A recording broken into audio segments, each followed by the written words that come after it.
भाना वाल्मीकि को नमन करते हुए वे हमारे रहबर, हमारे मसीहा, 21वीं सदी के सबसे बड़े महानायक, बामसेफ, DS4 और बहुजन समाज पार्टी के संस्थापक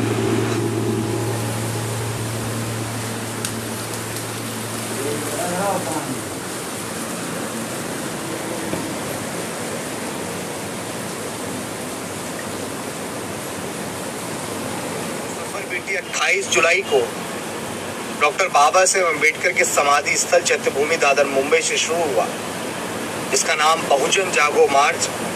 और जिसका उद्देश्य कि देश के सभी अम्बेडकरवादी नेता एकजुट हो जाएं, वो एक साथ आए। और इस मार्च को हमने बीती last year doctor Baba Saheb Ambedkar की जन्मस्थली मध्य प्रदेश के मऊ से भी निकाला था। और इस मार्च का समर्थन देश के तमाम नौजवानों ने, देश के आम जनमानस ने, जो ये जानते हैं कि एकजुटता हमारे लिए सबसे बड़ी पावर, और हमारे महापुरुषों ने हमें मार्गदर्शन दिया। साथियों, जो मार्च हमने मुंबई से शुरू किया, मुंबई के साथियों ने, मतलब जिसकी हमें उम्मीद भी नहीं थी, उम्मीद से ज्यादा हमारा समर्थन किया, हम लोगों से मिले। क्योंकि इस बार मार्च से ज्यादा हम लोग कैडर पे ज्यादा भूमिका निभा रहे हैं कि अपनी बात हम लोगों तक पहुंचा पाए, उनको बता पाए कि आखिर हमारा विजन क्या है। और जब तक लोगों तक विचार नहीं पहुंचेगा, हवाबाजी करने से कुछ काम नहीं चलेगा। तो लगा कि इस बार सड़कों पे पैदल चलने से अच्छा है कि पैदल चल के लोगों तक पहुंच जाया जाए, फिर कैडर के माध्यम से लोगों को बताया जाए कि हमारा विचार क्या है और आखिर हम करना क्या चाहते हैं। साथियों, मुंबई के अंदर हम तमाम पार्टी, संगठन, दल के कार्यकर्ताओं से मिले और कार्यकर्ताओं ने हमसे कहा कि आप जो मुहिम लेके चल रहे हैं, आप जो विजन लेके चल रहे हैं, उस विजन के हम बहुत आभारी हैं। काफी लंबे समय से इंतजार था कि कोई इस विजन को लेके आए, क्योंकि हमने जो आवाज लास्ट ईयर उठाई थी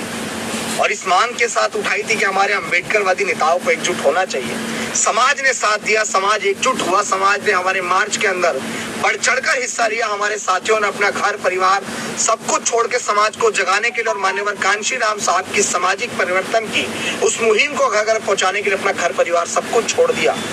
जनता ने इतना साथ दिया कि जंतर मंतर पे 6, 7, 8 हजार लोग हमारे समर्थन में वहां पहुंचे जब आखिरी तारीख थी। लेकिन अगर किसी के कानों पर जूं नहीं रहेंगी तो वो हमारे समाज के नेता थे, जिन नेताओं को हम लोग आह्वान कर रहे थे कि वो एकजुट हो जाए, वो एक साथ आ जाए। लेकिन साथियों, हमारे नेताओं को आखिर क्यों 2024 का इलेक्शन हुआ, जिस बात को हम जीतते हुए आ रहे थे कि 24 के इलेक्शन में आप लोग एकजुट हो जाइए, अन्यथा संविधान खतरे में है, न जाने वोट का अधिकार रहेगा या नहीं रहेगा। उस बात को हमारे नेताओं ने नहीं माना, लेकिन इस बात को विपक्ष ने माना। भारतीय जनता पार्टी, आपसे मेरा सवाल है,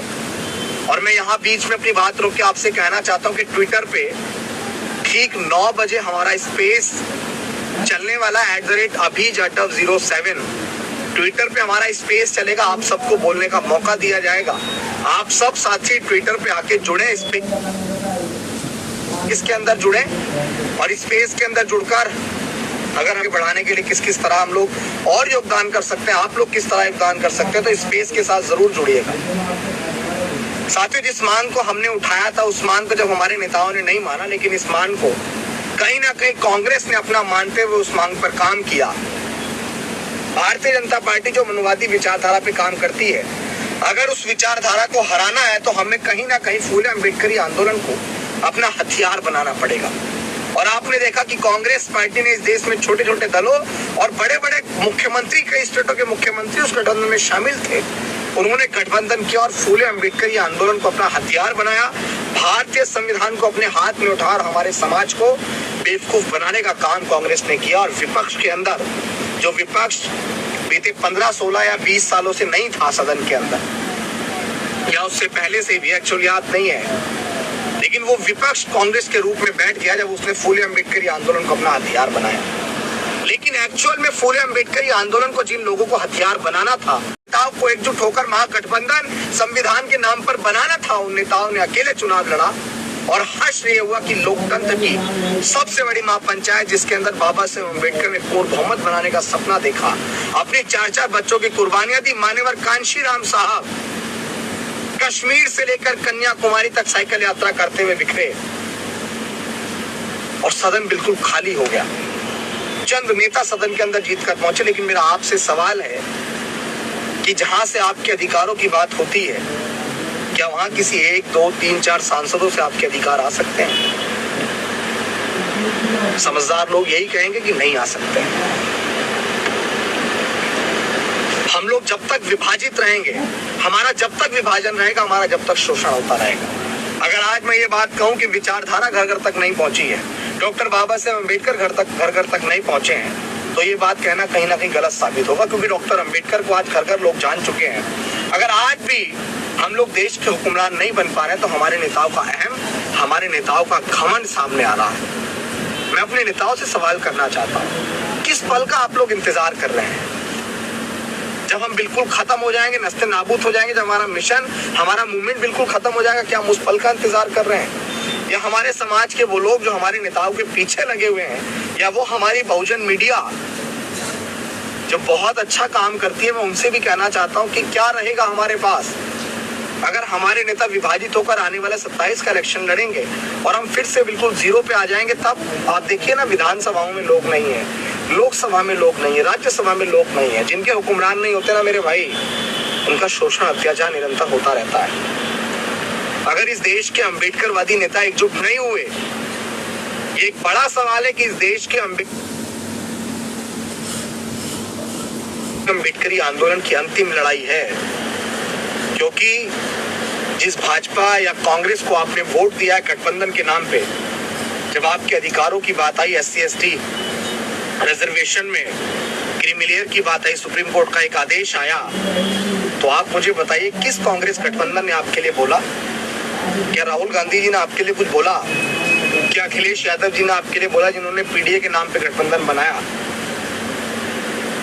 हमारे लोगों को कब तक बेवकूफ बनाया जाएगा और हमारे लोग कब तक बनते रहेंगे? मैं तो अपने नेताओं से कहना चाहता हूँ कि आप जब दूसरे लोग इन भोले भाले लोगों को ठग सकते हैं, तो आप लोग इन भोले भाले लोगों को तो सही राह दिखाने के लिए काम करते हैं ना। अपने घमंड को छोड़िए ना साहब। इस समाज की दुख और तकलीफ को देखिए ना कि आज भी हमारे लोग, मैं अपने नेताओं से हाथ जोड़ के निवेदन करता हूँ, आज भी हमारे लोगों को मूछें रखने पे मार दिया जाता है, आज भी हमारे लोगों को पानी का मटका छूने पे मार दिया जाता है, आज भी हम इंतजार कर रहे हैं जब हमारे लोगों को फिर से इस समाज के खातिर एकजुट हो जाइए, अन्यथा ये समाज आपको घेरने का काम करेगा। मैं फिर अपने समाज के लोगों से कहूंगा कि अगर हम लोग अपने घर परिवार सुख चैन तमाम चीजों को छोड़कर अगर गांव गली गली भटक रहे, तो इसलिए नहीं भटक रहे साहब कि हम कोई बहुत बड़े नेता बनना चाहते हैं, या इसलिए नहीं भटक रहे कि हम बहुत बड़े धन्ना सेठ बनना चाहते हैं, या इसलिए नहीं भटक रहे, चेहरा चमकाने की बात होगी तो समाज वैसे ही हमें जानता है, लेकिन हमारे साथी और हम अपना घर परिवार छोड़ के, अपने बीवी बच्चे माता पिता सब कुछ छोड़ के अगर लोग हमारे साथ घूम रहे हैं, तो इसलिए नहीं घूम रहे कि हम कुछ बेहतर हासिल कर लेंगे, सिर्फ इसलिए घूम रहे हैं कि जिस मान्यवर कांशीराम साहब ने हमारे लिए त्याग किया, उनका सामाजिक परिवर्तन का जो आंदोलन है वो आंदोलन विफल ना हो जाए। बार बार हम यही कह रहे हैं, अगर अम्बेडकरवादी नेता एकजुट नहीं हुए ना, तो स्थिति वो होगी कि घर में घुस के लोग मारेंगे और आपके लिए कोई बोलने वाला खड़ा नहीं होगा, क्योंकि जिनके हुक्मरान नहीं होते, जिनके संसद के अंदर, विधानसभाओं के अंदर, राज्यसभाओं के अंदर लोग नहीं होते ना, जिनके बोलने वाले पैरोकार नहीं होते हैं ना, उनके साथ शोषण अत्याचार लगातार होता रहता है मेरे भाई।